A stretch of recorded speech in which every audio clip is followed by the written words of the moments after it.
আর তুমি যে মর্নিং শিফটে ছিল, মর্নিং শিফটে আমার ডেস্কে কে বসে? রুবায়েত? ওলা? ওলা না ভাইয়া, মাইয়া। এত সুন্দর দেখতে ভাই, ওরে অফিসে সবাই পছন্দ করে। ও তো মর্নিং শিফটে, তুমি কালকে সকালে আসো, ও যখন অফিসে যাবে তুমি তখন দেখা করলা। চকলেট চিঠি আপনি তো প্রথমে যখন আপনার নামটা জানতে পারলাম ভয়ঙ্কর মেজাজ খারাপ হচ্ছিল।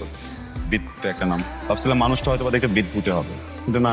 মাশাআল্লাহ, আপনার রুচির প্রশংসা করতে হয় যে আমার মতো একটা ছেলেকে আপনি পছন্দ করতাম। আপনার ইন্টেনশন যেটা, আমাদের সেটা করতে হবে। আপনার প্রেমে বিশ্বাসী আপনার আর আমার বিয়ে হলে কাছে বেশি সুন্দর হবে। আপনি কি পাগল? হ্যাঁ, আর কথা তো শেষ করি না, কথাটা শেষ করতে দেন। কি সমস্যা? সমস্যাটা কোথায় আপনার? স্টুপিড একটা। ফুল দিল, চকলেট দিল, থাপ্পড় দিল।